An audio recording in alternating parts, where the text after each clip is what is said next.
Hello friends, இன்னைக்கு வீடியோவில் நம்ம அடுத்த AS பார்க்குறோம். AS number 9. இந்த AS-9 அதில் வந்து நம்ம எதை பற்றி பார்க்க போகிறோம் அப்படின்னு கேட்டிங்கன்னா ரெவென்யூ ரெக்கக்னிஷன். ரெவென்யூனா என்ன, ரெக்கக்னிஷன்னா என்ன அப்படிங்கிறத நம்ம ஃபஸ்ட்டு பிரித்து பார்த்துக்கிறோம். ரெவென்யூனா என்னென்னா ஜஸ்ட்டு ஒரு ரெசிப்ட்.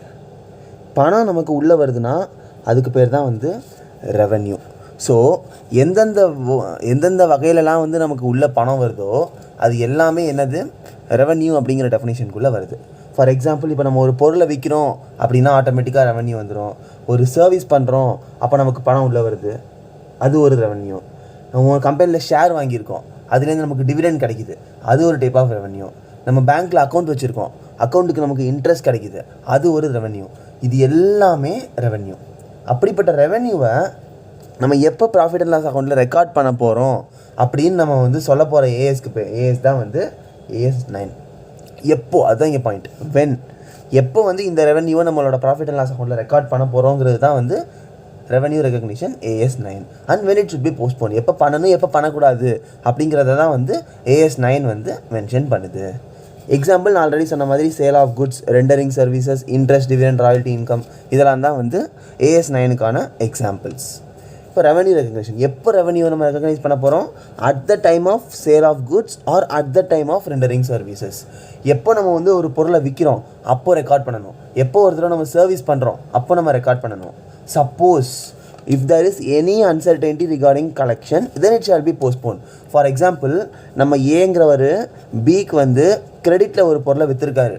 அப்போது இந்த கிரெடிட்டில் வர்ற பர்சன் வந்து ஒரு நான் ட்ரஸ்டட் கஸ்டமராக இருக்காருன்னா என்ன அர்த்தம்? அவர் வந்து திரும்ப அதை ரீபே பண்ணுவாரா மாட்டாராங்கிறது ஏக்கு ஒரு டவுட்டு. அப்போது இந்த கேஸில் வந்து இந்த அன்சர்டைன்ட்டி அரைஸ் ஆகுது. என்ன அன்சர்டைன்ட்டி? இந்த பி பர்சன் வந்து பணத்தை கொடுப்பாரா மாட்டாரா அப்படிங்கிறது வந்து அவருக்கு ஒரு doubt.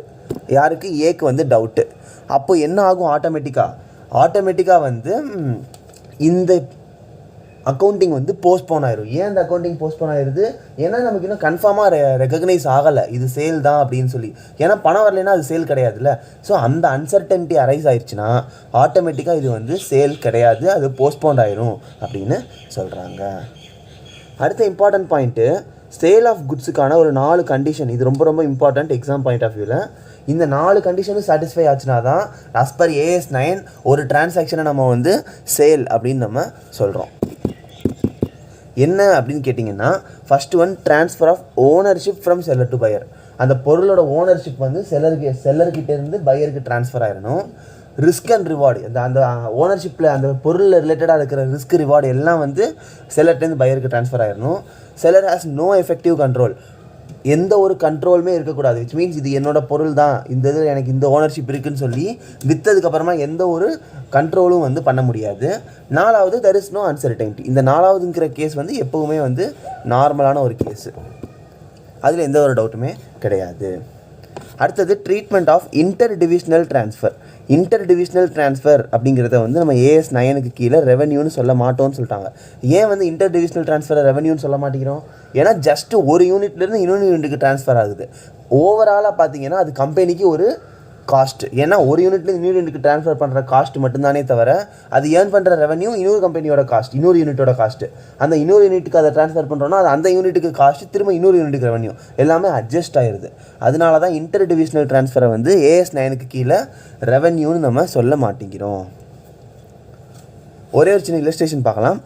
X Limited has recognized ₹10 lakh on accrual basis from dividends on unit of mutual fund at the financial year of ₹50 lakh held by it at the end of 31/3.